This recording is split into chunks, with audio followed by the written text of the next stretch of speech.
जो पाठ मैंने चुना है वो पाया जाता है दूसरा राजा उसका 13वां अध्याय 14 पद से 21 पद तक, 2 Kings chapter 13 verses 14 to 21। अब हम पिछले कई रविवारों से एक सीरीज देख रहे हैं जो एलीशा के जीवन पर आधारित है, following God like Elisha, Elisha के समान परमेश्वर का अनुसरण करना। हमने इस सीरीज में कई संदेश देखे और आज इस सीरीज का ये अंतिम संदेश रहेगा और अगले संडे से हम क्रिसमस के ऊपर संदेश देखेंगे। हमने इस सीरीज के आधार पर यह देखने की कोशिश की कि कैसे एलीशा परमेश्वर का अनुसरण करता है और इसलिए परमेश्वर का हाथ उसके जीवन में जीवन के अंत तक बना रहा, यहाँ तक कि मृत्यु के बाद भी उसकी हड्डी में ऐसी सामर्थ्य कि एक मुर्दा उसकी हड्डी को छूता है और मुर्दा जीवित हो जाता है। परमेश्वर के पीछे वो होलहार्टेडली चला और इसलिए परमेश्वर ने उसके जीवन में उसके जीवन के द्वारा बड़े कार्य किए और इस बात को बताने की कोशिश एलीशा के द्वारा की कि जब परमेश्वर के जो लोग हैं जो उस पर विश्वास करते हैं, जो कलीसिया में आते हैं और प्रभु के पीछे चलते हैं, तो उनका जो चलन हो, उनका जो अनुसरण हो, उनका जो फॉलोइंग हो, उनका जो पीछे चलना, परमेश्वर के पीछे चलना हो, वो एलीशा के समान हो और तभी वो परमेश्वर के चमत्कारों को, परमेश्वर के आश्चर्य कर्मों को अपने जीवन में प्रतिदिन देखेंगे। और एलीशा ने और जो एलीशा के साथ रहे, जो एलीशा के समान उस समय चले, उन्होंने अपने जीवन में प्रतिदिन परमेश्वर के चमत्कारों को, परमेश्वर की आशीष को देखा और यही परमेश्वर उसके अनुयायियों से चाहता है कि जो परमेश्वर के अनुयायी हैं, जो परमेश्वर के पीछे चलते हैं और प्रतिदिन अपने जीवन में परमेश्वर के चमत्कार को देखे, परमेश्वर के आश्चर्य कर्म को देखे, परमेश्वर के बड़े हाथ को देखे, परमेश्वर के भले हाथ को देखे, परमेश्वर के बड़े कामों को देखे, जिससे कि निरंतर हम उसके पीछे चलते रहें। अब आज इस खंड के आधार पर जो आखिरी संदेश रहेगा, जो शीर्षक इस खंड के आधार पर हमारे सामने है, वो ये है, live a God desired life, परमेश्वर की चाहत वाला जीवन जिए। Live a God desired life, परमेश्वर जो डिजायर करता है हमारे जीवन के लिए, परमेश्वर जो चाहता है हमारे जीवन के लिए, वो जीवन हम जिए। हम डिजायर करते हैं कि मैं ऐसे रहूं, मैं ऐसे जीऊं, लेकिन उसमें हम कई बार थक जाते हैं, परेशान हो जाते हैं और हम उस प्रकार का जीवन नहीं जी पाते हैं। लेकिन परमेश्वर हमारे लिए एक डिजायर करता है, उसकी एक चाह है, उसकी एक डिजायर है कि जो उसके पीछे चलते हैं वो इस प्रकार से चले। क्या है उसकी डिजायर, क्या है उसकी चाह जो हमारे लिए वो चाहता है कि हम जिए, जिनको हमने पिछले कई रविवारों से देखा। क्या है परमेश्वर का डिजायर, क्या है परमेश्वर की चाह कि हम वैसे जिए। परमेश्वर चाहता है कि we live a debt free life, we live debt free life, एक ऋण से मुक्त जीवन जिसको हमने देखा। परमेश्वर चाहता है कि हम अभिशाप से मुक्त जीवन व्यतीत करें। जो भी अभिशाप हमारे जीवन में हमारे पूर्वजों के द्वारा आगे हैं या वर्तमान में आगे हैं, परमेश्वर की इच्छा है, परमेश्वर चाहता है कि हम उस अभिशाप से मुक्त हो। परमेश्वर की इच्छा है कि जो भी ऋण हमारे ऊपर आ गया है, जो भी डेट हमारे ऊपर आ गया है, उससे हम मुक्त हो। परमेश्वर की इच्छा है कि हम चिंता से मुक्त हो, पैनिक फ्री लाइफ व्यतीत करें, जिससे कि हमारे जीवन में आनंद खुशी हो। परमेश्वर की क्या चाह है? ये परमेश्वर चाहता है कि प्रतिदिन हमारे जीवन में चमत्कार हो, हमारे जीवन में परमेश्वर के कार्य हो। परमेश्वर क्या चाहता है कि हम उसकी आज्ञा का पालन करें। जो वो कहता है अगर हम उससे करते हैं तो हमारे जीवन में आनंद और खुशी है। परमेश्वर क्या चाहता है कि हमारे जीवन से जो अंधापन है, जो आत्मिक अंधापन है वो दूर हो जाए, हम बाइफोकल बन जाए, जिससे कि हम शारीरिक दृष्टि से भी हम देख सके और आत्मिक दृष्टि से परमेश्वर के कार्य को देख सके। पिछले रविवार को हमने देखा था परमेश्वर क्या चाहता है। परमेश्वर चाहता है we live a believing life, विश्वास करते हुए अपने जीवन को जिए, परमेश्वर की चाहत वाला जीवन जिए। क्या है ये जीवन, क्या है ये अनुसरण?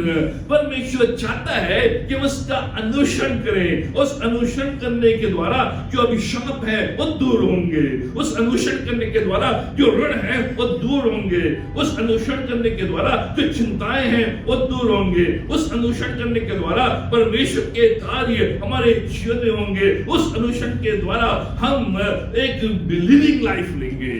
हमारे ऊपर है कि हम संदेह वाला जीवन व्यतीत करें या बिलीविंग जीवन व्यतीत करें। मैं ये भी कह सकता हूं कि पता नहीं होगा या नहीं होगा, लेकिन मैं ये भी कह सकता हूं होगा, परमेश्वर करेगा, परमेश्वर में वो सामर्थ्य है, ही इज एबल। अब इस खंड के आधार पर इसको हम देखेंगे कि परमेश्वर क्या चाहता है कि हम कैसे अपने जीवन को व्यतीत करें, जो एलीशा के जीवन में हम देखते हैं। अब यहाँ पर हम देखते हैं इस खंड को हमें समझना जरूरी है, जिससे कि जो इसकी बातें हैं उनको हम ले सके, क्योंकि ये खंड आखिरी खंड है और थोड़ा सा कठिन है। अब यहाँ पर जो 14वां पद है इसमें हमें मिलता है Elisha had become sick, Elisha को रोग लग गया है। 14वां पद, एलीशा को वो रोग लग गया जिससे उसकी मृत्यु होने वाली थी। ध्यान सुनिए, परमेश्वर के भक्त भी रोग और बीमारी से मुक्त नहीं है। हम एक विचारधारा रखते हैं कि जो परमेश्वर का भक्त है, जो परमेश्वर का अनुसरण करता है, जो परमेश्वर के पीछे चलता है, जो परमेश्वर के लिए दिन रात कार्य करता है, वो रोग से मुक्त है, वो बीमारी से मुक्त है। ऐसा नहीं है। जो एलीशा है वो बराबर परमेश्वर के पीछे चला, परमेश्वर का अनुसरण किया, लेकिन अब उसे एक रोग लग गया है और ये जो रोग है उसे मृत्यु तक पहुंचाएगी। मिराकल भी नहीं कर सकता है। जो एलीशा है वो दूसरों के समान बीमार हो गया है और दूसरों को चंगाई देता था, लेकिन आज स्वयं को चंगाई नहीं दे सकता है, खुद को हील नहीं कर सकता है। उसकी बीमारी ही उसके लिए मृत्यु का कारण है।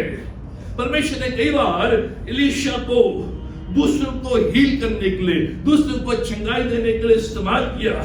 यहां तक कि जो बालक मर गया था उसको उसने जीवित किया, लेकिन ये बीमारी परमेश्वर ने एलीशा के जीवन में अपॉइंट की कि उसे अब इस संसार से उठा ले। परमेश्वर ने इस बीमारी को एलीशा के जीवन में आने दिया ताकि इस बीमारी के द्वारा परमेश्वर उसे इस संसार से उठा ले। हम सोचते हैं कि जो धर्मी जन है वो सोते सोते मृत्यु को प्राप्त कर लेगा। हमारे अंदर है प्रभु सोते सोते उठा लेगा। जब भी कोई व्यक्ति पीड़ा और कष्ट और दर्द से उसकी मृत्यु होती है तो हम सोचते हैं कि धर्मी जन नहीं है। हम सोचते हैं कि जो धर्मी जन है उसकी जो मृत्यु है वो बिना रोग की होगी, बिना कष्ट के होगी, बिना पीड़ा के होगी, सोते सोते उसकी मृत्यु हो जाएगी। गलत विचार है। बिना किसी कष्ट या रोग के जो भक्त है, जो परमेश्वर का जन है, उसकी मृत्यु हो जाएगी। चाहे कितने भी बड़े परमेश्वर के भक्त क्यों ना हो, हम भी बीमारी से मुक्त नहीं है, रोग से मुक्त नहीं है, हम मृत्यु से मुक्त नहीं है। आज हम दूसरों को हील कर सकते हैं, लेकिन परमेश्वर कई बार ऐसा होने देता है कि हम अपने आप को हील नहीं कर सकते। बिना किसी कष्ट या रोग के स्वयं प्रभु, जो प्रभु की मृत्यु हुई, एक दर्दनाक मृत्यु हुई, उसके चेले, प्रभु यीशु मसीह के चेले, जिनको जिंदा जला दिया गया, जिनको क्रूस पर टांग दिया गया, जिनको घोड़े मार मार कर उन्हें दफनाया गया, जिनको उनको काला पानी भेज दिया गया, यूहन्ना को उनकी पीसफुल डेथ नहीं हुई। कैसे मरते हैं ये मुख्य नहीं है, कैसे जीते हैं ये मुख्य है। हम लोग सोचते हैं कि कैसे हमारी मृत्यु हो गई, वो मुख्य है। तो बड़े पीसफुली चला गया, इसको कोई रोग नहीं, सोते सोते चला गया, बड़ी शांति।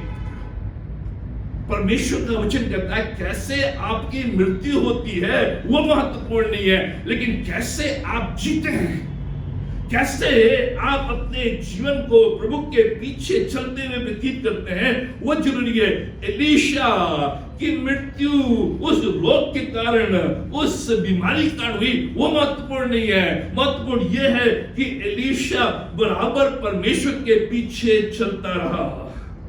गॉड डिजायर्ड लाइफ, उसका जो जीवन था वो ऐसे चला जो परमेश्वर चाहता था और परमेश्वर की इच्छा के अनुसार।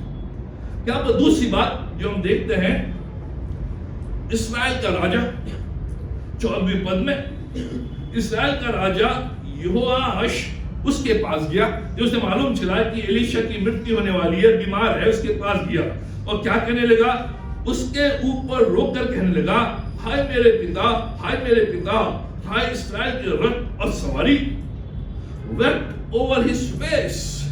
अब जो इस्राएल का राजा है यहोआश, ये कहकर उसके पास रोने लगा और कहने लगा कि इस्राएल के रथ सवारी, हॉर्स एंड चैरियट्स, जो शब्द यहाँ पर जो राजा है वो इस्तेमाल कर रहा है एलीशा के पास आता है और एलीशा से कहता है, हे मेरे पिता, हे मेरे पिता, इस्राएल के रथ और सवारी। यही शब्द एलीशा ने एलिया के लिए गए थे। अगर आप पढ़ेंगे दूसरा राजा उसका 2 अध्याय के 12 पद में, वहां भी जब एलिया की मृत्यु होने वाली थी, वो उठा लिया जाने वाला था, उस समय जो एलीशा है यही शब्द था, हे मेरे पिता, हे मेरे पिता, हे मेरे रथ, हे इस्राएल के रथ, हे इस्राएल के सवारी। क्या मतलब है, ये जो राजा है हालांकि दुष्ट है, परमेश्वर का पूर्ण अनुयायी नहीं है, लेकिन वो जानता है कि जो एलीशा है जो उससे कहता है कि इस्राएल का रथ, इस्राएल की सवारी, इसका मतलब ये है कि जो एलीशा था वो इस्राएल की सामर्थ था। परमेश्वर के भक्त की उपस्थिति में ही इस्राएल को जीत मिली। इसीलिए कहता है, तू इस्राएल का रथ है, तू इस्राएल की सवारी है, तेरे द्वारा ही इस्राएल को जीत मिली है, तेरे द्वारा ही इस्राएल ने विक्ट्री पाई है, तेरे द्वारा ही आज पूरा इस्राएल राष्ट्र है वो सुरक्षित है। हमारी सेना में कोई ताकत नहीं है, हमारे धन दौलत में कोई ताकत नहीं है, केवल तुझ में कि परमेश्वर ने तुझे रखा है और तेरे द्वारा ही हम जीत को हासिल करते हैं। तेरे द्वारा ही हमने आरामी के ऊपर जीत पाई है, तेरे द्वारा ही हमने दुश्मनों के ऊपर जीत पाई है, तेरी उपस्थिति में ही सामर्थ है। परमेश्वर के भक्त की उपस्थिति में सामर्थ। जब कहता हो रथ और सवारी परमेश्वर के द्वारा। अब यहोआश देख रहा है कि अब जो एलीशा है वो खत्म होने वाला है, उसकी मृत्यु होने वाली है, इसलिए अब जो जीत है वो हमें नहीं मिलेगी, अब जो हमें विक्ट्री है वो हमें नहीं मिलेगी, अब दुश्मन हमारे ऊपर हावी होंगे, क्योंकि परमेश्वर एलीशा के द्वारा हमारे लिए लड़ता था, हमारे लिए खड़ा होता था, लेकिन आज ये जा रहा है, इसलिए जो से दिख रहा है वो हार दिख रही है। दुश्मन उसके ऊपर इसलिए विलाप कर रहा है, इसलिए विलाप नहीं कर रहा है कि वो एलीशा को मिस करेगा, इसलिए विलाप कर रहा है क्योंकि इसे मालूम है कि अब एलीशा नहीं रहेगा तो हमें जीत नहीं मिलेगी।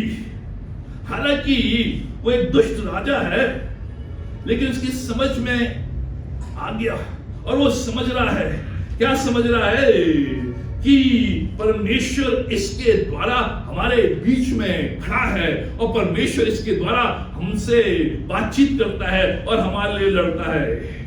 ये जो राजा है, a false worshippers of the true God, ये जो राजा है ये परमेश्वर यहोवा का सच्चा भक्त नहीं है, लेकिन साथ ही साथ वो जो दूसरे देवी देवता हैं उनकी भी वो उपासना नहीं करता है।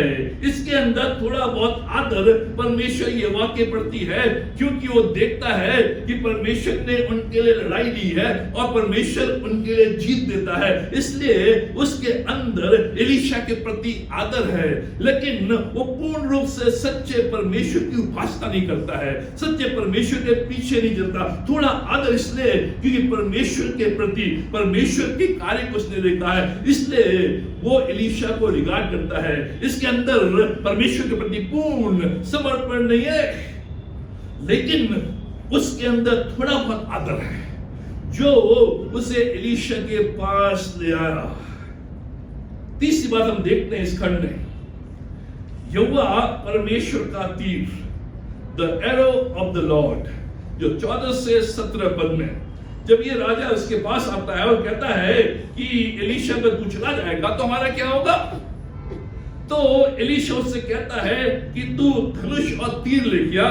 जो हम 14 पद से आगे पढ़ते हैं 15 पद में, वो धनुष और तीर लेकर आया। उसने कहा कि इस तीर को, ये जो तीर है, जो एरो है, इस खिड़की से तू इसे मार, शूट कर। और जो तीर है वो पूर्व की दिशा की ओर जाता है और कहता है कि ये तीर परमेश्वर का तीर है, तुझे उन जातियों के ऊपर, उन राष्ट्रों के ऊपर जय मिलेगी, क्योंकि ये परमेश्वर का तीर है। उसके बाद जो ये व्यक्ति है, जो राजा है, वो कहता है कि कैसे मुझे पूर्ण रूप से सामर्थ और शक्ति मिलेगी। एलीशा बता रहा है कि जो परमेश्वर की सामर्थ है, परमेश्वर का जो छुटकारा है, परमेश्वर की जो जीत है, परमेश्वर की जो विक्ट्री है, अभी भी मौजूद है। मेरे जाने के बाद भी परमेश्वर की जीत रहेगी, परमेश्वर की उपस्थिति रहेगी, परमेश्वर का जो कार्य है छुटकारा रहेगा, अगर तू विश्वास करे, क्योंकि ये परमेश्वर का तीर है और इस तीर में परमेश्वर की सामर्थ है। और जहां जहां ये तीर जाएंगे वहां तू जीत को हासिल करेगा। लेकिन 19वें पद में जो एलीशा है वो क्रोधित होता है। इससे परमेश्वर के जन ने उस पर क्रोधित होकर कहा, क्यों क्रोधित होकर कहा, तुझको 5-6 बार मारना चाहिए था, ऐसा करने से तू आराम को यहां तक मारता कि उनका अंत कर डालता। अब जब एलीशा ने उससे कहा कि इस तीर को भूमि पर मार, ये जो तीर तेरे पास है, इन तीरों को भूमि पर मार, तो 3 बार भूमि पर मारकर रुक जाता है। जब 3 बार मारकर रुक जाता है तो एलीशा उस पर क्रोधित होता है और कहता है कि तूने ये सारे के सारे तीर क्यों नहीं मारे, तूने सारे के सारे तीर क्यों नहीं छोड़े, तू ये तीर मारता जाता, चलाता जाता, जब तक कि मैं तुझे स्टॉप करने के लिए नहीं बोलता। और ये आगे चलकर लिखा है क्योंकि इसने 3 बार मारे, इसने 3 बार ही से जीत मिली। उसके बाद ये लोग हारते चले गए। चौथा जो इसमें खंड है, चौथी बात, एलीशा की मृत्यु। 20 और 21 पद में जब एलीशा की मृत्यु हो गई, 21वें पद में, लोग मृत्यु के बाद जब एलीशा को गाड़ दिया गया है, दफना दिया गया है, उसके बाद कोई एक मृतक व्यक्ति को लेकर आते हैं और मृतक व्यक्ति को वही उसी ग्रेव में, उसी जगह उसे गाड़ना चाहते हैं। इतने में जो एक दल है, एक दुश्मन का दल है, वो आते हैं और एक डर के मारे इस मृतक व्यक्ति को, इस लाश को, इस शव को वहां फेंक देते हैं और इसकी जो लाश है वो एलीशा के हड्डियों से जो अंदर है उससे टच करती है, तो ये जो लाश है ये जीवित हो जाती है। लिखा है एलीशा की कब्र में डाल दिया, एलीशा की हड्डियों से छूते ही वो जी उठा और अपने पैरों के बल खड़ा होने लगा।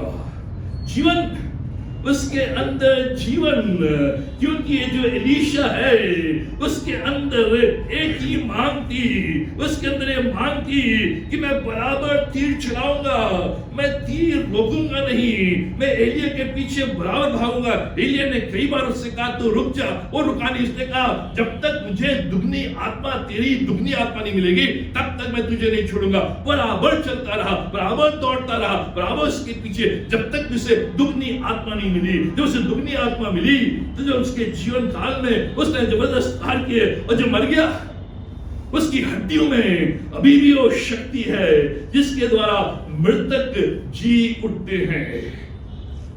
क्या है lessons? God desired life for us. उसके लिए क्या लेसन है?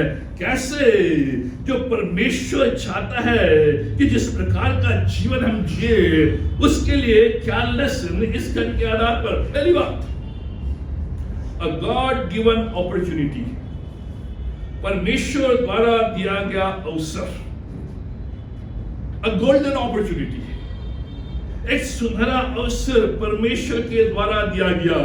अभी जो राजा है रोता हुआ एलीशा के पास आता है और कहता है कि तू मरने पर है, हमारा क्या होगा? आज तक तू हमारे लिए लड़ता था, तू हमारे लिए खड़ा होता था, तू चला जाएगा, अब हमारा क्या होगा?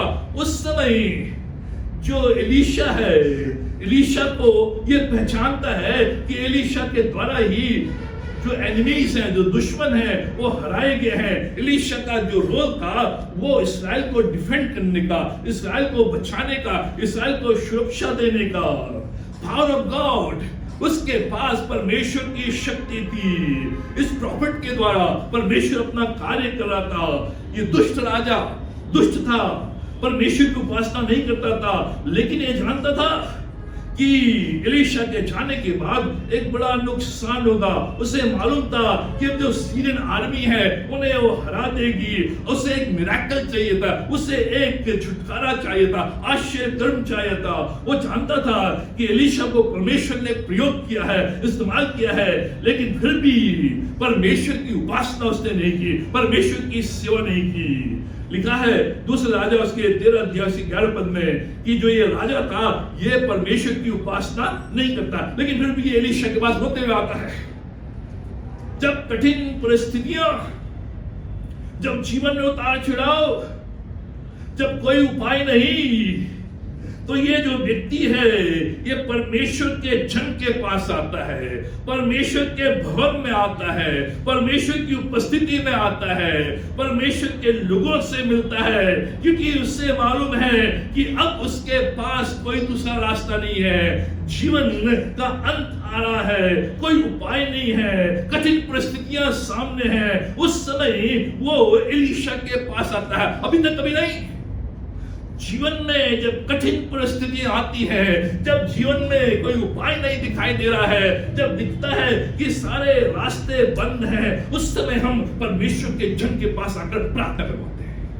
उस समय हम परमेश्वर का भवन ढूंढते हैं, उस समय हम प्रार्थना करने के लिए संगति ढूंढते हैं, उस समय हम गॉडली काउंसिल ढूंढते हैं, उस समय हम जो लोग हमको विटनेस कर रहे हैं, जो हमको गवाही दे रहे हैं, उनसे हम बातचीत करते हैं, उनसे कहते हैं प्रार्थना कर। कठिन परिस्थिति के दौरान जब भी जीवन में बोझ, जब भी जीवन में परेशानी, जब देखा कि अब कुछ नहीं है, तो हम परमेश्वर के पास, यही इस व्यक्ति का जब भी आप परमेश्वर का अनुसरण नहीं करेंगे, यही आपके जीवन में, मेरे जीवन में होगा कि हम उस समय जब दर्द है, जब परेशानी है, जब दुख है, जब पीड़ा है, उस समय हम परमेश्वर के भक्तों को ढूंढने की कोशिश करेंगे, उस समय चर्च भवन ढूंढने की कोशिश करेंगे, उस समय आराधना ढूंढने की कोशिश करेंगे, उस समय हम परमेश्वर की आराधना में आने की कोशिश करेंगे।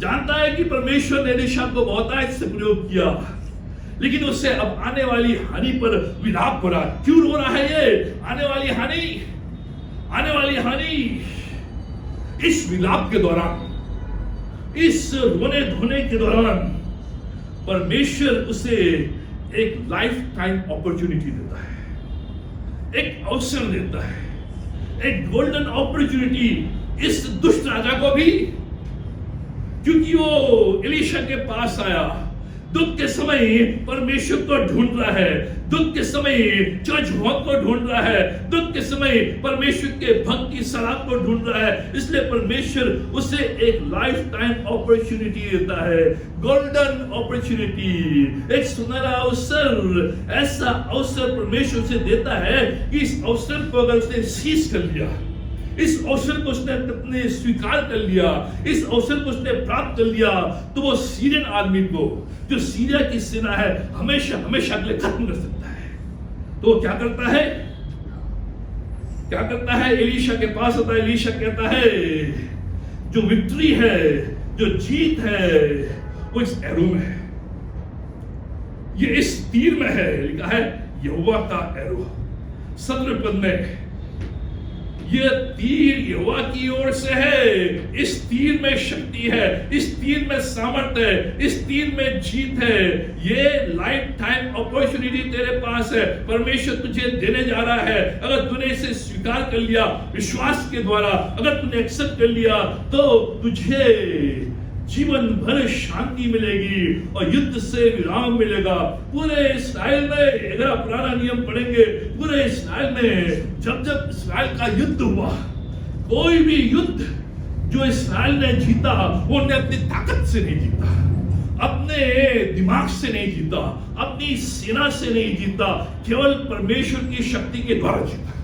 जो भी युद्ध हुए हैं, यहां तक कि जो दूसरा राजा हमने अध्ययन किया, यहां जब भी युद्ध इस्राएल के हुए हैं किसी दूसरी सेना के साथ, दूसरे जो दुश्मन के साथ, उनकी टैक्टिक्स के द्वारा नहीं, उनकी रणनीति के द्वारा नहीं, उनकी बुद्धि के द्वारा नहीं, उनकी कला कौशल के द्वारा नहीं, लेकिन परमेश्वर की शक्ति के द्वारा, परमेश्वर की सामर्थ्य के द्वारा। ये परमेश्वर चाह रहा है कि वो सीखे, वो समझे। ये एक अपॉर्चुनिटी है, ये एक अवसर है कि वो जान सके कि जो युद्ध है, जो बैटल है, जो दुख है, जो पीड़ा है, जो विक्ट्री है, वो परमेश्वर की शक्ति के द्वारा है। केवल परमेश्वर की शक्ति के द्वारा। God desire life. यही ये परमेश्वर जो चाहता है अपने अनुयायी से, कि वो जाने कि उनके जीवन का जो बैटल है, उनके जीवन का जो युद्ध है, उनके जीवन का जो संग्राम है, वो केवल और केवल परमेश्वर की शक्ति के द्वारा ही जीत सकते हैं। परमेश्वर की शक्ति के द्वारा ही उन समस्याओं पर, उन परिस्थितियों पर हावी हो सकते हैं। ये जीतें, ये सीखें। ये परमेश्वर चाह रहा है। ये गोल्डन अपॉर्चुनिटी। इसके लिए भजन संहिता 20 अध्याय 7 पद में लिखा है, किसी को रथों का और किसी को घोड़ों का भरोसा है, परंतु हम तो अपने परमेश्वर यहोवा के नाम पर ही भरोसा करते हैं, यहोवा ही का नाम लेंगे। भजन कह रहा है घोड़ों पर, रथों पर लोग भरोसा कर रहे हैं, लेकिन हमने सीख लिया है और हमने जान लिया है कि इनके द्वारा जय नहीं है, इनके द्वारा जीत नहीं है। केवल परमेश्वर के नाम पर ही हम भरोसा करेंगे। यह गोल्डन अपॉर्चुनिटी हमारे सीखने के लिए, हमारे लिए समझने के लिए परमेश्वर इस राजा को दे रहा है। ये लाइफ टाइम अपॉर्चुनिटी है कि सीख ले, समझ ले कि किसके द्वारा तुझे जीत मिलेगी। जकरिया उसका 4 अध्याय उसका 6 पद, यहां पे लिखा है, जरुब्बाबेल से परमेश्वर का वचन कहता है। जरुब्बाबेल जो गवर्नर है, उसके लिए यहोवा का यह वचन है। क्या वचन है? न तो बल से और न शक्ति से, परंतु मेरे आत्मा के द्वारा होगा। जरुब्बाबेल, ये जो युद्ध है, ये जो संग्राम है, ये जो सेनाओं के ऊपर चढ़ाई है, ना तो तेरे बल के द्वारा और ना ही तेरी सामर्थ और शक्ति के द्वारा, ये केवल मेरे आत्मा के द्वारा ही होगा। ये सीख ले, ये समझ ले, जीत परमेश्वर की शक्ति के द्वारा। No skills. एक बड़ी अपॉर्चुनिटी इसके पास, लेकिन मिस कर दी। कैसे मिस कर दी? लिखा है इसमें, जो 18वां पद है, फिर उसने कहा, एलीशा ने कहा, तीरों को ले, तीरों को, सिंगल एरोस है, ये प्लूरल है, तीरों को ले। और जब उसने उन्हें लिया, तब उसने इस्राएल के राजा से कहा, भूमि पर मार। तब वो 3 बार मारकर ठहर गया। तीरों का बंडल है, और एलीशा ने कहा, इन तीरों को भूमि पर मार। लेकिन ये व्यक्ति, ये राजा केवल 3 बार मारकर रुक गया। परमेश्वर ने एक अपॉर्चुनिटी दी है, एक सामर्थ्य दी है, एक शक्ति का अध्ययन दे रहा है। ये जो तीर हैं, इनको तू मारते रह, इनका तू प्रयोग करते रहे, जब तक कि मैं कहूं बस तब तक तू करते। लेकिन 3 बार ये मारकर रुक गया। परमेश्वर चाहता है, परमेश्वर एक डिजायर करता है हमारे लिए कि हम इस अपॉर्चुनिटी को मिस न करें। लैक ऑफ फेथ, इसके अविश्वास के कारण उसने इस अवसर को गंवा दिया। परमेश्वर चाहता है, He desires for you, क्या डिजायर करता है कि आप बिगर एंड बेटर में बिलीव करें, बिगर एंड बेटर में बिलीव करें। परमेश्वर चाहता है कि जो बड़ा है, वो अच्छा है, उस पर हमें बिलीव करना है। एक केवल 3 तीर मारकर बैठ गया, 3 तीर मारकर क्या करना, इतना ही काफी, 3 विजय काफी। लिखा बाद में उसने कहा तूने 3 तीर मारे, इसलिए केवल 3 बार ही तू जीत पाएगा, उसकी बात नहीं। लेकिन जो क्रोध हुआ, उसने लिखा परमेश्वर जन ने उससे कहा तूने तो 5-6 बार मारना चाहिए था, ऐसे करने से तू आराम को यहां तक मारता कि उसका अंत कर डालता, परंतु अब तूने उन्हें 3 ही बार मारेगा। ये परमेश्वर का वचन है, ये अपॉर्चुनिटी थी विश्वास करने की, ये अपॉर्चुनिटी थी परमेश्वर के वचन पर विश्वास करने की, ये अपॉर्चुनिटी थी कि जो एलीशा ने कहा उसको मानने की, लेकिन वो साइकिल ऑफ अनबिलीफ में फंस गया क्योंकि उसने विश्वास नहीं किया था। और जो संदेह का जो साइकिल है, चक्र है, जो अविश्वास का चक्र है, उस चक्र में वो फंस गया। हम यहोआश के समान दुष्ट ना हो, विकट ना हो, लेकिन विश्वास करने में ढिलाई करते हैं। इसने ढिलाई की, विश्वास करने में ढिलाई की। हम उसके समान दुष्ट ना हो, लेकिन हमारे ज़ील में, हमारे उत्साह में कमी, उसमें उत्साह है नहीं, 3 बार और बैठ गया, बहुत है। हमारे अंदर विश्वास करने में ढिलाई, क्या करना है, क्यों करना है, इससे क्या होगा, इससे क्या फायदा। 3 बार तो कर दिया, 3 बार तो चला गया साल भर में चर्च, अब क्या जाता। 3 बार तो प्रार्थना कर ली पूरे महीने भर, 3 बार तो बाइबल पढ़ ली, 3 बार तो प्रभु दे लिया। विश्वास करने में ढिलाई, इसलिए 3 महीने तक ही हमें विक्ट्री मिलती है। जो साल में 12 महीने हैं, उन 12 महीनों में केवल 3 महीने ही हम जय में रहते हैं, और 9 महीने दुश्मन के अंदर, दुश्मन के नीचे, इसके अंदर ज़ील नहीं, विश्वास करने में ढिलाई। हम केवल पिछली बातों को स्मरण करते हैं, परमेश्वर ने ऐसा किया, लेकिन आज परमेश्वर ये अपॉर्चुनिटी दे रहा है, ये गोल्डन अवसर दे रहा है कि परमेश्वर पर विश्वास, उसे आगे का डर है, लेकिन उस डर के ऊपर परमेश्वर एक अपॉर्चुनिटी दे रहा है कि उस पर काबू कर ले। आगे का डर, लेकिन विश्वास करने में ढिलाई, इसलिए हम वैसे ही रह रहे हैं, वैसे ही रह रहे हैं, लेस देन डिजायर्ड। हम जो जी रहे हैं वो परमेश्वर के डिजायर, परमेश्वर की चाहत से नीचे, परमेश्वर की चाहत से नीचे। उसका डिजायर है बिगर, उसका डिजायर है बेटर, लेकिन उसकी चाहत से नीचे, क्योंकि हम विश्वास करने में ढिलाई। जब तक सारे तीर खत्म नहीं होते, वो मारता रहता, वो मारता रहता, अधिक से अधिक मारता। क्यों आज ज्यादा लोग प्रॉब्लम्स में है? इसलिए प्रॉब्लम्स में है क्योंकि उनका फोकस अपॉर्चुनिटीज पे कम है। जो उनका ध्यान है, जो उनकी दृष्टि है, वो अवसरों में कम है और समस्याओं में ज्यादा है। इसलिए वो समस्या में, क्योंकि जो हमारा ह्यूमन नेचर है, हमारा जो मानवीय स्वभाव है, वो ये है कि हम ट्रेजेडीज में इंटरेस्ट लेते हैं। ट्रेजेडीज में हम अपना दुख का बयान करने में इंटरेस्ट लेते हैं, अपनी पीड़ा का बयान करने में इंटरेस्ट लेते हैं, अपने संदेह का बयान करने में इंटरेस्ट लेते हैं। हम ट्रेजेडी फिल्म्स देखने में इंटरेस्ट लेते हैं, ट्रेजेडी जहां रोते। देखो आप देख रहे हो, देखा था इनका आंखों नहीं खोल रहे, वो पैसे कमा रहे हैं, इनका आंखों नहीं। ट्रेजेडीज, ये ह्यूमन नेचर है। और इसलिए हम प्रॉब्लम में रहते हैं कि हमारा जो फोकस है वो अपॉर्चुनिटीज नहीं है। इस राजा का जो फोकस है वो प्रॉब्लम्स में है। एलीशा तू चला जाएगा, हमारा क्या होगा, हम हार जाएंगे, आगे क्या होगा। लेकिन परमेश्वर से अपॉर्चुनिटी दे रहा है, उससे अवसर दे रहा है, उस अवसर को ग्रैब नहीं कर पा रहा है, क्योंकि उसका जो स्वभाव है वो केवल समस्याओं पर, जब मौके अपॉर्चुनिटीज डोर पर नॉक करें, आपके दरवाजे पर नॉक करें, आपके दरवाजे में खटखटाएं, आप उठें, खोलें और परमेश्वर विश्वास करें कि परमेश्वर चमत्कार करेगा।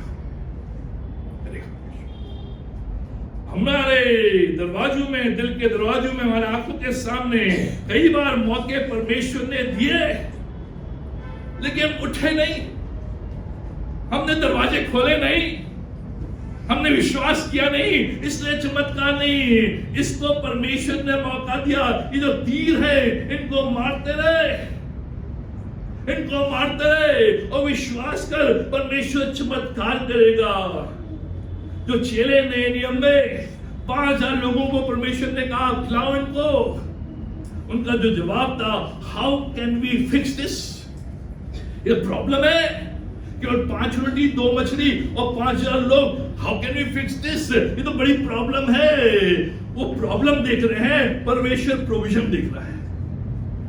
वो problem how can we fix, और प्रभु कह रहा है खिलाओ, प्रोविजन है, पूर्ति है, पूर्ति का परमेश्वर है। अपॉर्चुनिटी प्रभु दे रहा है इन लोगों को सिखाने के लिए कि विश्वास, फेथ, जो डिजायर्ड लाइफ है उसमें तुम ज्वाइन करो।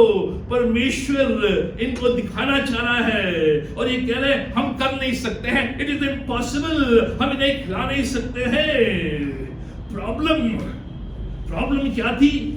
The way they were thinking, वो सोच रहे थे कि खिला नहीं सकते, दे नहीं सकते, बैठा नहीं सकते।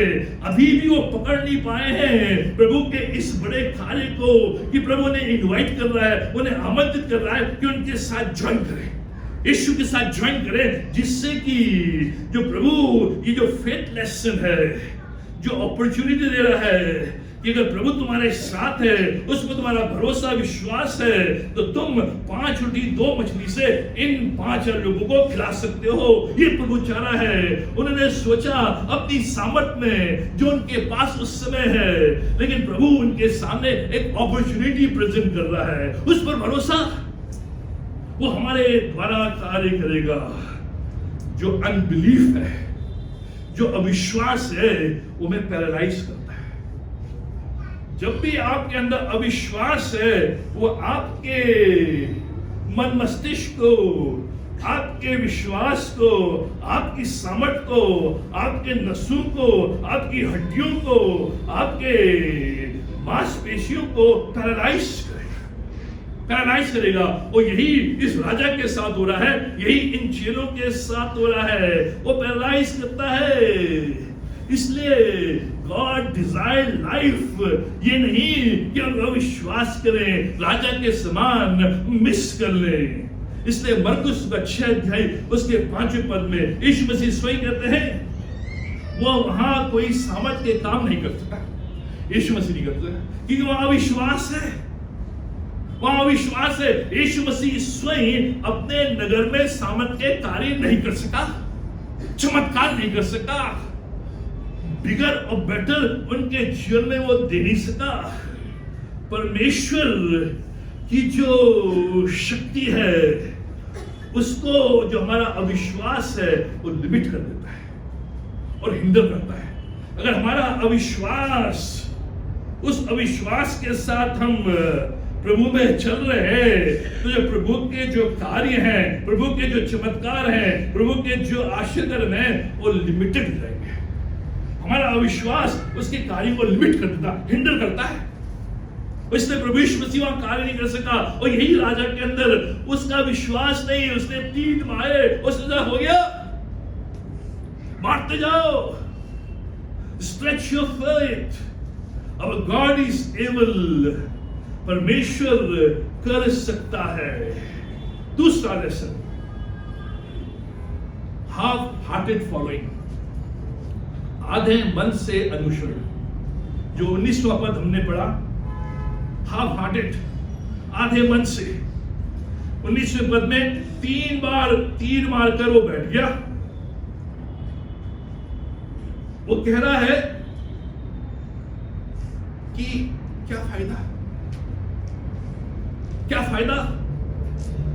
वो संदेह कर रहा है सिंबॉलिक एक्सरसाइज पर। एलीशा ने कहा इन तीरों को मार। वो 3 बार मारा और बैठ गया। क्यों कह रहा है इससे क्या फायदा होगा? ये तो एक्सरसाइज है, ये तो सिंबल्स है, ये तो केवल चिन्ह है। इन चिन्ह से क्या होगा? नामान कोड़ी से कहा 7 बार डुबकी लगा। उसने भी यही सोचा ये सिंबॉलिक एक्सरसाइज है, ये तो केवल सिंबल्स है, केवल चिन्ह है, इससे क्या होगा? मैं नहीं लगाऊंगा। यही ये कर रहा है। जो उसने कहा कि मैं 3 बार मारकर रुक जाऊंगा, तो उसके अंदर ही आ रहा है कि वो कह रहा है इससे क्या हासिल होगा? हाफ हार्टेड, आधे मन से। इसलिए जो उसके पास 10 तीर थे, 10 में से वो 3 ही कर पाया। आधा मन। हम हाफ हार्टेड बन जाते हैं। ये हाफ हार्टेड नहीं जानता है कि क्यों शूट करना है, पूछा भी नहीं इसने। उसको जल्दी जल्दी ये जो तीर है वो फायर करना था, तभी उसके पास पूर्ण जीत, पूरी ताकत आती। लेकिन वो 3 तीर मारकर बैठ गया, कंटेंटेड विद पार्शियल विक्ट्री। केवल आधी जीत से वो संतुष्ट, 3 जीत से संतुष्ट, half hearted. God desired full victory, fullness, लेकिन ये 3 तीर मारकर ही बैठ गया। 3 तीर मारकर हाफ हार्टेड। मित्रों, हम परमेश्वर का अनुसरण तो कर रहे हैं, लेकिन आधे मन के साथ। इसलिए हमें ज्यादा जीत नहीं मिलती, इसलिए हम ज्यादा चमत्कार नहीं देखते, इसलिए हम ज्यादा आशीष नहीं देखते। आधे मन के साथ। अगर मैं आराधना भी कर रहा हूं तो आधे मन के साथ, प्रभु के भवन में भी आ रहा हूं तो आधे मन के साथ, वर्शिप में भी मैं लीड कर रहा हूं आधे मन के साथ। कमिटमेंट नहीं है, हाफ हार्टेड, आधा मन। जब भी आप कोई कार्य आधे मन से करेंगे, ना आपको संतुष्टि मिलेगी, ना आपको फुलनेस, बहुतायत मिलेगी, नहीं मिलेगी आपको। चाहे आप प्रभु की सेवा में हो, चाहे आप बाहर हो। हम आना चाहते हैं वर्शिप में, वर्शिप में आना चाहते हैं, लेकिन प्रैक्टिस में नहीं आएंगे सर, प्रेयर में नहीं आएंगे सर। नहीं, जब अब मैंने कमिट किया है, जब मैं आ रहा हूं, यूथ फेलोशिप में हो, चर्च में हो, वर्शिप में हो, विमेन फेलोशिप में हो, जब मैंने कमिट किया है तो आधा मन नहीं, मैंने बना लिया है। जो भी काम मैं करूंगा पूरे मन के साथ करूंगा। अगर जो काम मुझे पूरे मन से नहीं करना है, उसमें नहीं करता, हाथ ही डालता, मैं हाथ नहीं डालूंगा। लेकिन जिस काम को मैं अपने हाथ में लूंगा, चाहे वो वॉलंटियर हो, चाहे वो पेड हो, पूरे मन के साथ, हाफ हार्टेड फॉलोइंग नहीं, उसमें जीत नहीं है, उसमें खुशी नहीं है, उसमें बहुतायत नहीं है। ये जो व्यक्ति है, ये आधे मन के साथ शूटिंग के लिए चाहिए।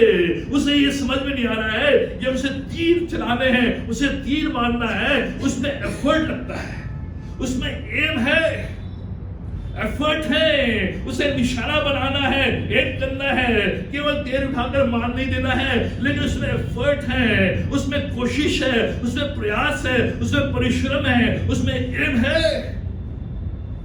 जो हाफ हार्टेड होते हैं, उनके लिए एम कुछ नहीं, उनके लिए एफर्ट्स कुछ नहीं, बस कर दिया sir, something is better than nothing. ये लोगों की फिलॉसफी है, something is better than nothing. कुछ तो प्रभु के वचन नहीं है सर, करो तो पूरा, नहीं तो नहीं। अगर प्रभु के पीछे तो पूर्ण रूप से, अगर सेवा में तो पूर्ण रूप से। आज आप आगे हैं सेवा में, लेकिन आधा मन, आधा मन इधर है, आधा मन उधर है। इसलिए जीत नहीं, इसलिए आशीष नहीं। उसे मालूम नहीं कि शूटिंग के लिए निर्देश लेने हैं, उस प्रॉफिट से हेल्प लेनी है।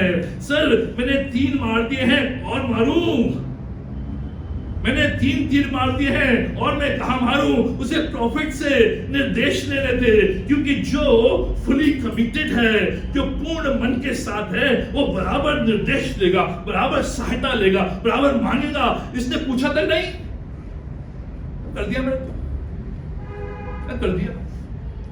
ये बात सफाई होती है। मैं फिर आता हूं, आता है। यही इसके साथ हो रहा है। जो फॉलोइंग है, जो शूटिंग है, जो तीर चलाना है, सर उसके लिए निर्देश, मैं किस दिशा में मारूं, कितने मारूं, कहां मारूं। और जो ये तीर चलाना है पूर्ण मन के साथ, without knowing the outcome ahead, बिना ये जाने कि इसका क्या होने वाला है, ये है जब आप फुली कमिटेड हैं, पूर्ण रूप से समर्पित हैं, आप तीर चलाएंगे, भले आपको मालूम हो या ना हो कि इसका प्रतिफल क्या होगा। इसने सोचा कि इसका प्रतिफल क्या है, मैं जमीन में मार रहा हूं, क्या मिलेगा।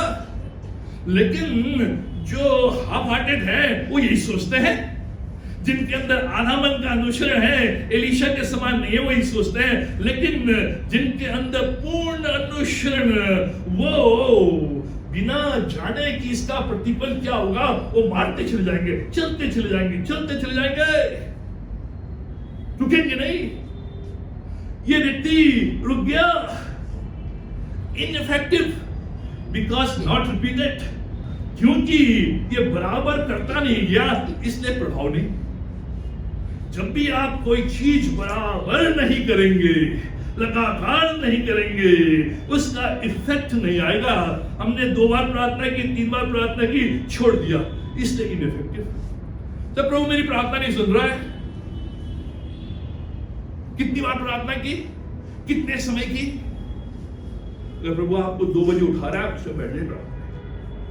अगर आप किसी बोझ को लेकर चल रहे हैं, किसी विषय को लेकर चल रहे हैं, किसी चीज के लिए प्रार्थना कर रहे हैं, कई बार 2 बजे उठा देगा प्रभु आपको, 3 बजे उठा देगा, ये देखने के लिए कि वास्तविक रूप में ये प्रार्थना करने बैठेगा नहीं बैठेगा इस विषय के लिए। ये होता है, कई के साथ होता है, लेकिन नहीं सो जाओ, इसने ना 3 मार दिए, बहुत है, इसलिए इनइफेक्टिव, इसलिए कोई उसमें इफेक्ट नहीं है। जब भी आप तीर चलाएंगे, जब भी आप प्रार्थना करेंगे, जब भी आप चर्च भवन में आएंगे, जब भी आप प्रभु की सेवा में, जब भी आप प्रार्थना बराबर, अगर आपने रोक दी बीच में, इनइफेक्टिव, जो भी आपने किया वो चला गया। ये लोग घर बनाते हैं, छोड़ देते बीच में, वो आला छूट गया, पैसे चले गए। वही है, आत्मिक जीवन में भी यही है। इसने 3 तीर चलाए, खत्म, इनइफेक्टिव। अ मोमेंट स्ट्रेटेजिक, एक ऐसा मोमेंट, एक ऐसा पल जो बहुत ही महत्वपूर्ण था, अगर वो मोमेंट चला गया तो हमेशा के लिए उसके जीवन से चला गया। ये जो अपॉर्चुनिटी है एक मोमेंट के समान है, ये एक पल के समान है। उस पल में अगर आपने उसको ग्रैब नहीं कर लिया, सीज नहीं कर लिया, पकड़ नहीं लिया, तो चला जाता है, वापस नहीं आता। और कई बार हम लोग बोलते थे, काश उस समय जब ये चीज आई थी मैं कर लेता, काश उस समय ये उत्तर मैं दे देता, काश उस समय जब ये मौका आया था मैं अपीयर हो जाता। बात पछताते हैं, वो मौका नहीं आता दोबारा। यही इसके पास कि अब ये मौका नहीं, इसलिए जो परमेश्वर का दास है वो क्रोधित है।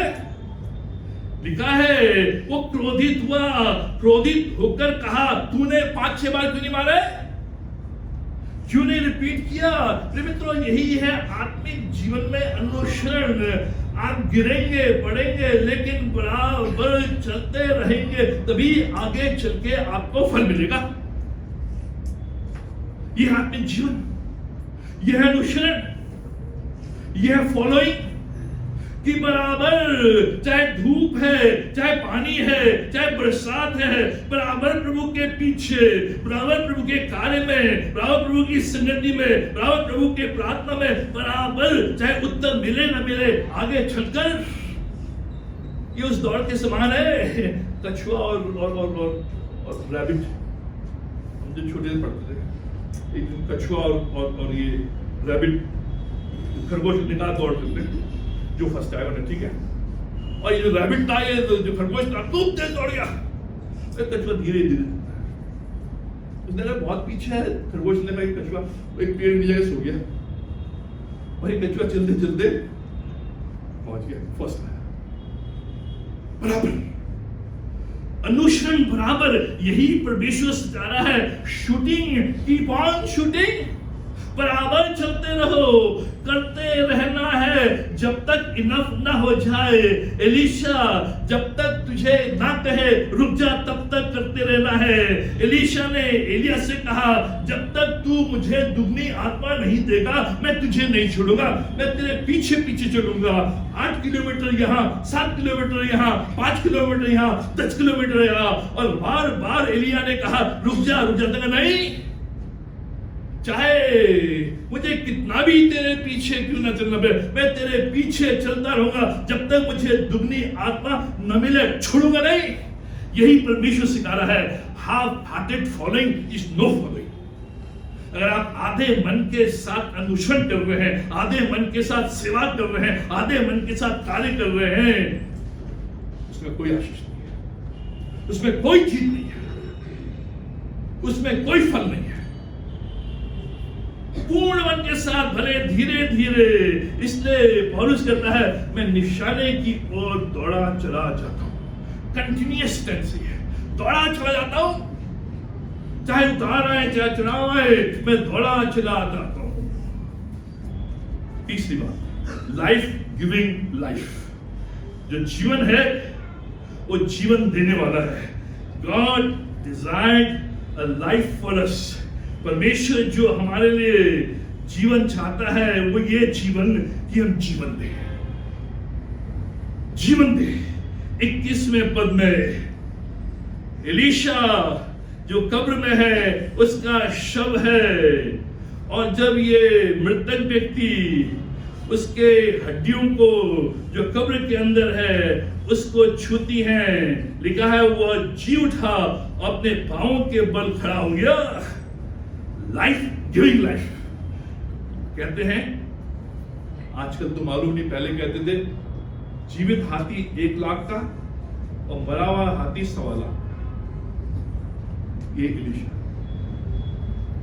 जब जीवित था 1 लाख का, मर गया 1.25 लाख का। मरने के बाद भी वो जीवन दे रहा है, जीवन दे रहा है।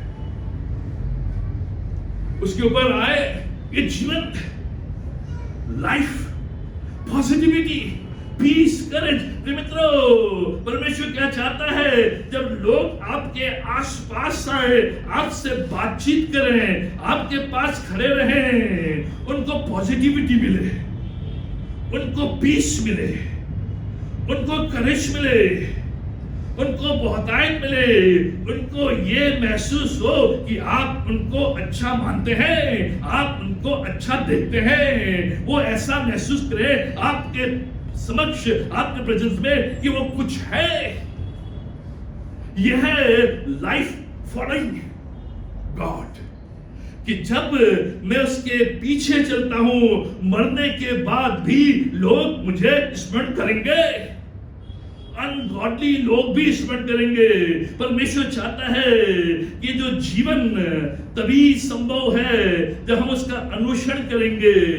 तो जब भी हम लोगों के आसपास रहेंगे, लोगों के अंदर पॉजिटिविटी आएगी, लोगों के अंदर सकारात्मक भाव आएंगे, लोगों के अंदर शांति आएगी, लोगों के अंदर अनुग्रह आएगा, लोगों के अंदर शक्ति आएगी, लोगों के अंदर करेज आएगा।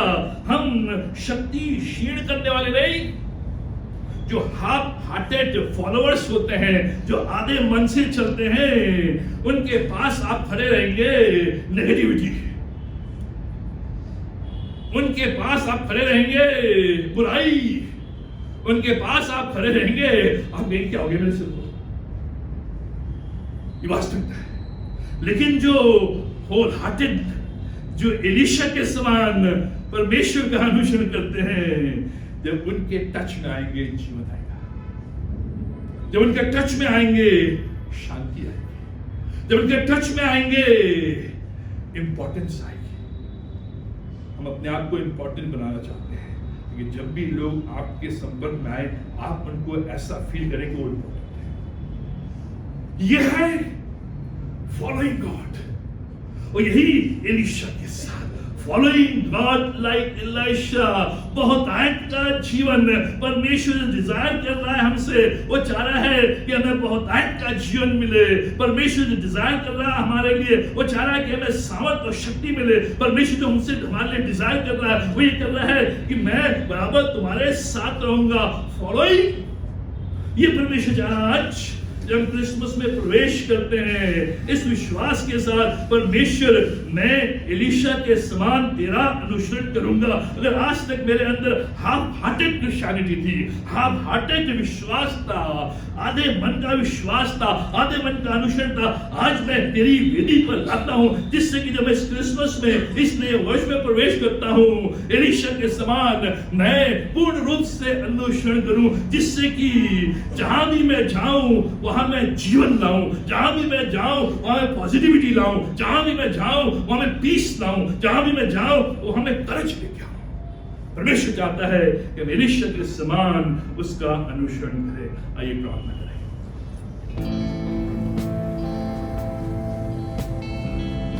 हमारे महान जी विश्व शक्तिमान परमेश्वर पिता, धन्यवाद देते तमाम आशीष के, रक्षा के लिए, भलाई के लिए, करुणा के लिए, दया के लिए हम धन्यवाद देते हैं